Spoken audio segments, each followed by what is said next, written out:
Thank you for joining us for Coffee with the Candidates. We are sitting here today with Sergeant of the Yankton Police Department, Preston Crissey. He is running for the office of the Yankton Sheriff.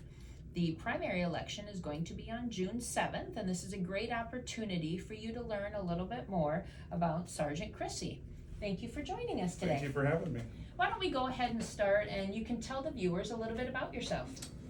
Well, first off, my name is Preston Crissey. I'm running for sheriff in Yankton County. I grew up in Beersford, South Dakota. I've got my college degree from Southeast Tech University in criminal justice. I moved on to Game Fish and Parks, where I was a seasonal intern for like a park ranger, game warden for a little bit. Once the internship ended, I started my career really in Aurora County as a deputy sheriff there. And I met my now wife, who's originally from Yankton, and we did what every good son-in-law does. We moved closer to my mother-in-law. So once I left Aurora County, I got hired in Bonham County and worked there as a deputy sheriff as well. And then we decided to make the move to Yankton. And so I applied for the Yankton PD, got hired on, worked patrol, night shift, day shifts. I was a school resource officer for about 4 years. And then I also worked with the detectives in the summer. And now I'm currently a sergeant with the police department. Well, it sounds like you've held a variety of positions in a variety of areas throughout the state, and it's nice of you to bring that experience here to Yankton. So thank you. Yeah, thank you. So I know one of the questions that the viewing audience would like to hear is, what does a sheriff actually do during the day? Well, it's a very important position, to be honest with you. And the reason why I say that is because it's an elected position by the people in the county. You're pretty much the head law enforcement officer for the people that you represent. You're running the jail, you're running staff members, you're protecting the Constitution for some of the folks that reside here. And so just being the head law enforcement officer, you want to make sure that you're a leader by example day in and day out. So you also have to worry about the budget because obviously it's kind of like a business like anything else. You got to make sure that taxpayer money is not wasted. And so you have a lot of things coming together at one time. So you want to make sure that you have good people working underneath you to make sure that you get the job done and you do it right. So what is your best skill, and how will it help you do the job as sheriff? My philosophy personally is you want to treat people the same way that you would want to be treated. And if you do that right, it's kind of like the trickle-down effect. That wears on other people, and so that way everybody is treating people, with respect. And so I've always used that as my motto, to treat people the same way that I would want to be treated. So tell me about the relationship with the police department and the sheriff's department. Well, it's a good question. So the number one goal is always public safety for everybody that resides here in Yankton County. The one thing I will say is just three simple things. We currently don't have like in-service trainings together. So if we were to do combined in-service trainings, we can train together, save taxpayers money just by having trainers on both sides of both entities.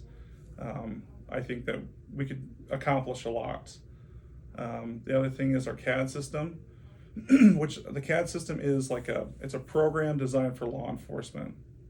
So when we write police reports at the PD, the sheriff's office also writes police reports, and it's all in the same database. So we can look up calls for service, but currently we can't see what the sheriff's office has written in a report. And I think that's very important for us, especially law enforcement, because if we want to do case building like drug intel, child abuse cases, animal abuse cases, whatever the case may be, we have to call over to the sheriff's office to either get a hard copy, an email, a flash drive, whatever. We're under the same umbrella. Mm-hmm. So there's no reason why we can't access that information. I will say, if there is a certain thing that needs to be protected, you can still block that stuff from being seen by anybody. And so I think sharing the communication could be a lot better. The other thing we have is a special response team. which is like a SWAT team. So we have a SRT truck, and on the truck there's 3 different emblems. It's the Yankton Police Department, the Yankton County EMS, and then we have the Yankton County Sheriff's Office. And for about the past 4 or 5 years, we haven't had any representation from the Sheriff's Office for a SWAT team. And I think that's very important to have, especially if you have to go out in the county because you've got a barricade subject inside a home. You just want to make sure that you're well trained and that both entities are a part of that process. So those are some things that I think we could do better at. Yeah, I find it interesting with both of your entities being located in the same building, that the communication, because you both work under that veil of confidentiality, that there are so many barriers to the communication of information between them. So yeah, so like example, executions, for the sheriff's office or sheriff sales. If there's some information that the patrol guys don't need they don't need to know that stuff. But if it comes to like case reports and we want a case build and help better the community and solve crimes, I think that'd be an easy solution. yeah, that does seem like a natural way to be more efficient or effective in the operations. So have you managed people before as a part of your job? Yes. So in different jobs, I'll just list a few. So I was a FDA tobacco inspector for the state of South Dakota. And so what I had is I would have minors with me, and we would drive all across the state of South Dakota. So I would be managing the program under the FDA's guidance. So I did that. I was also the vice president for the school board over in Bon County. So my first year I got elected in, I was vice president. So I learned a lot about budgets and management. As a vice president, I know you were on the city council, you overlook somebody maybe that's running the whole program. So like a superintendent is what I had. But I was one of 5 people. And so it took a good collaboration of us to work together to help manage the school district in a proper way. School resource officer, when I did that for about 4 years, there's 2,700 kids at the school district, and there's 400-ish employees at the school. And they really look up to you for a lot of stuff, and that's, you work with the administration at the school district. And so I would say that that's also a management role, because if you have threats towards the school, you're working behind the scenes to help, protect the people that you're working for. And then currently, sergeants, so I run my own squad. We do scheduling, trainings, things like that. Just so usually we have 5 people on the squad. So in one of your previous answers, you mentioned about building a strong team. So can you talk about maybe how you do that with your current staff and how you build up that team? Well, so like right now, if we're a little short on the law enforcement side of it, I'm out taking calls even though I'm a sergeant. The patrol guys take the majority of them, but it's good to show your people that you can still do the job and do it well. And so I think just doing the ground game, showing them that you're still willing to do the work, helps that out. I would agree with that. So can you tell me about how you resolve conflicts? Because I'm sure you see conflicts amongst staff, conflicts amongst the people maybe you're having law enforcement issues with, and dealing with those different groups sometimes takes different sets of skills. Yeah. So communication is really the key here, and it's just like a relationship. And I talk about this with my wife all the time. I'm a guy, she's a girl, so we don't think the same, and sometimes I don't get my message across. So once we start to communicate better, things kind of work themselves out. And it's the same thing like a place of, any business that you work at or anybody you've ever worked for. Communication's key, and I think I have that ingrained into me, and so I'm willing to communicate better, not only with the public, but also other law enforcement officers and agencies, just to kind of collaborate and make things better as a whole. So what is the most important skill for a sheriff to possess? Well, I've lived this my whole life, is you want to lead by example. And as a sheriff, I'm going to be under the limelight. People are going to be watching me all the time. And that's why I feel like I'm a good fit for this role. You know, I got 4 young kids currently, and my wife has grown up here. So even as an officer, I'm always under the limelight all the time. But you want to lead by example and show people that you can do the work and do it well. So I just feel like I want my kids to see that when they grow up, and just know that, hey, Dad worked really hard to try to become the sheriff of the county, and hard work pays off. So, in light of the very public law enforcement situations over the last couple of years, at the national level specifically, what will you do to make sure that your officers are properly trained, follow the rules, but still act with compassion? Well, I think training is the biggest thing. If you train well, you perform well. And then nobody can really fight you on that, because as long as your officers are doing the right training, and like I talked about earlier, treat people the way that you would want to be treated, I think that will take care of itself. I know accountability is big, and currently the sheriff's office doesn't have any body cameras.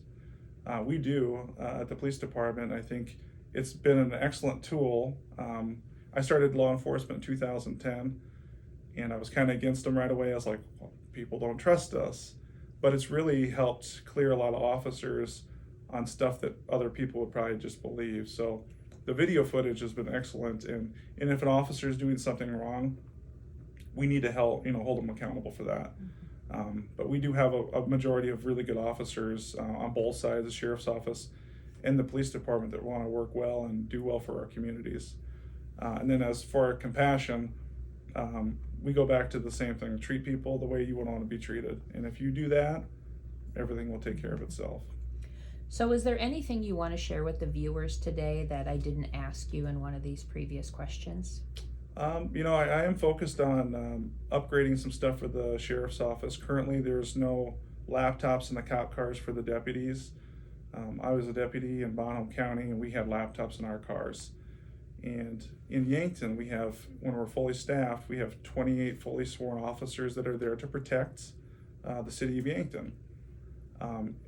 When a deputy's got to come back and write a report or read a report, they have to drive all the way back to the station to do that. And I think it's a simple fix. Could have happened 10 years ago because I had them when I was in Bonham County. And that's a simple thing. Get deputies back on the road. You could sit in Volin, South Dakota, and type on a report. You could be in Lesterville. You can read reports even from the police department about a subject that we might have had dealt with drugs. Start doing some case building and be more productive.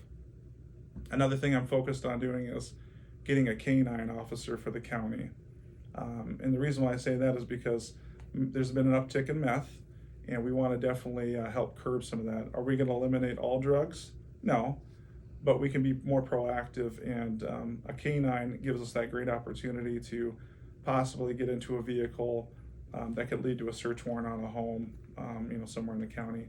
And then also working with our local entities for multi-agency drug task force.